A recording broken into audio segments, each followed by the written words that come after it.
आदाब दोस्तों, पल पल न्यूज में आप सबका खैर मकदम है और मैं हूं आपके साथ नदीम अकरम। आज हम आपको वो हकीकत दिखाने जा रहे हैं जिससे नफरत का धंधा करने वाले ज़ॉम्बी पत्रकार बौखलाए हुए हैं। जी हां, बात हो रही है मिस्टर सुधीर चौधरी की, जिनका काम मुसलमानों के खिलाफ जहर उगलना रह गया है और नफरत के बाजार को गर्म रखना रह गया है। मगर अफसोस, अब इनकी नफरत की दुनिया छोटी पड़ती जा रही है। अब आप देखिए कि ब्रिटेन की हाउस ऑफ कॉमन्स में रमजान के पाक महीने में पहली बार इफ्तियार पार्टी का आयोजन किया गया। इस आयोजन में इमाम साहब ने अरबी और अंग्रेजी में दुआएं की और वहां के प्रधानमंत्री किर स्टारमर ने भी इसमें शिरकत की। उन्होंने खुल करके कहा कि ब्रिटेन के मुस्लिम नागरिकों की उपलब्धियों का जश्न मनाया जाना चाहिए, यह सिलसिला रुकना नहीं चाहिए। और सिर्फ यही नहीं बल्कि हर जगह इसी तरीके से किया जाना चाहिए। अब देखो चौधरी, तुम्हारी पूरी नफरत और तुम्हारा इस्लामोफोबिया ब्रिटेन की संसद में इफ्तियार की दावत देखकर ही फट पड़ा है कि आखिरकार क्यों मुसलमानों के लिए इफ्तियार पार्टी का आयोजन हो गया। मगर चौधरी, क्या तुम्हारी याददाश्त इतनी कमजोर हो गई है कि तुम यह भूल गए कि इसी ब्रिटिश संसद में दिवाली भी मंत्रोच्चार के साथ मनाई गई थी। अब संघ की पत्रिका पंच जानने में खुद रिपोर्ट की थी कि कैसे ब्रिटिश संसद में भव्य दिवाली समारोह हुआ था। कहीं यह भी तुष्टीकरण तो नहीं था दोस्तों, या फिर सिर्फ मुसलमानों का नाम आते ही तुम्हारी छाती पर सांप लौटने लग जाता है। अब आप साफ तौर पर देखें कि लंदन में सादिक खान और ब्रिटेन में ऋषि सुनक, तुम क्या कर लोगे उनका।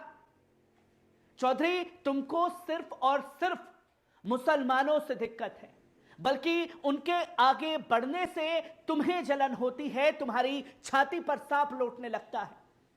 लंदन के मेयर सादिक खान लगातार तीसरी बार चुने गए हैं। ब्रिटिश जनता ने उन्हें पूरी इज्जत और वोट से जिताया है, जिसमें हिंदुओं ने भी वोट किए और मुसलमानों ने भी किए।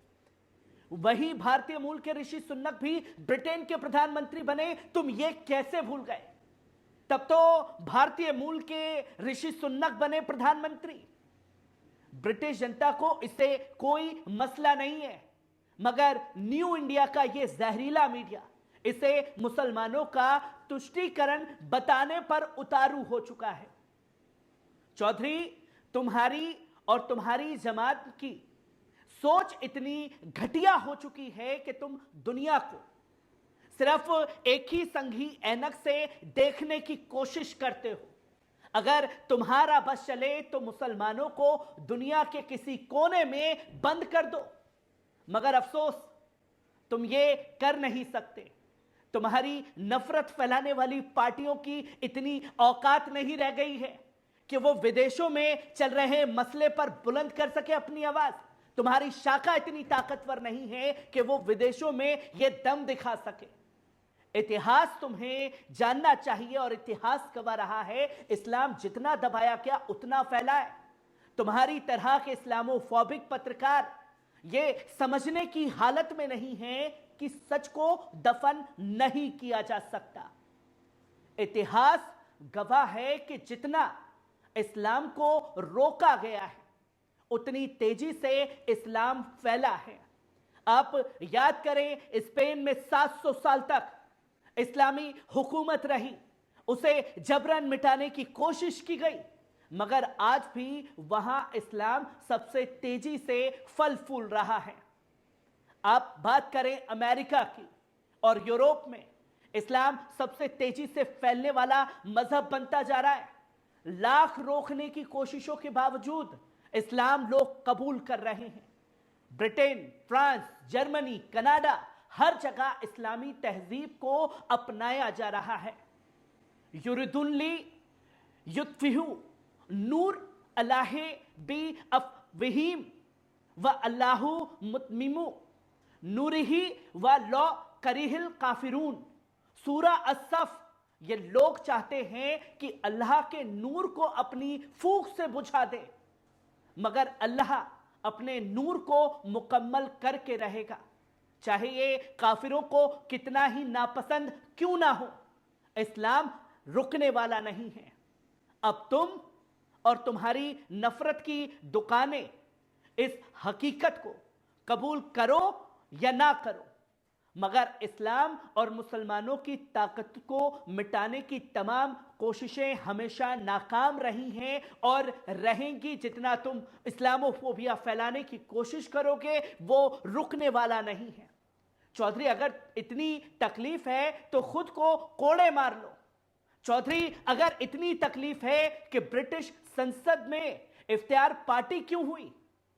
अगर तुम्हारी नफरत तुम्हें यह हजम नहीं करने दे रही कि ब्रिटेन में एक मुसलमान तीसरी बार मेयर कैसे बन गया, अगर तुम्हारा मन जल रहा है कि वहां भारतीय मूल के हिंदू प्रधानमंत्री बन सकते हैं और वहां सबको बराबरी के हक मिलते हैं, तो तुम खुला चैलेंज दो ब्रिटेन की हुकूमत को, बंद कमरे में खुद को कोड़े मार लो, क्योंकि तुम्हें मुसलमानों की तरक्की बर्दाश्त नहीं हो रही। तुम्हारी राजनीति नफरत के सहारे जिंदा रह गई है। तुम्हारी पत्रकारिता सिर्फ जहर उगलने के लिए बन चुकी है। तुम्हारी जमात सिर्फ हिंदू मुस्लिम लड़ाने के लिए बन चुकी है। मगर दोस्तों, हकीकत यह है कि इस्लाम के खिलाफ तुम्हारे झूठे प्रचार हमेशा की तरह नाकाम होंगे और मुसलमान दुनिया में आगे इसी तरीके से बढ़ते रहेंगे, जिसे देख करके तुम जलते रहो, कुड़ते रहो। अब सीधा सवाल है कि क्या सुधीर चौधरी और उसकी जहरीली पत्रकारिता को एक्सपोज करना जरूरी नहीं? क्या इस्लामोफोबिक नैरेटिव को खत्म करने का वक्त नहीं आ गया है दोस्तों? क्या आपको यह नहीं लगता कि इनकी नफरत भरी साजिशें अब पूरी तरह बेनकाब हो चुकी है और यही इनकी छटपटाहट का नतीजा है? अपनी राय कमेंट में बताएं। इस वीडियो को ज्यादा से ज्यादा शेयर करें ताकि सच हर किसी तक पहुंचे। पल पल न्यूज को सब्सक्राइब कीजिए। जाते जाते बेल आइकॉन को दबाना ना भूलिए। इसी तरीके की तमाम खबरों से मैं आप लोगों को रूबरू कराता रहूंगा। तब तक के लिए दीजिए इजाजत। शुक्रिया।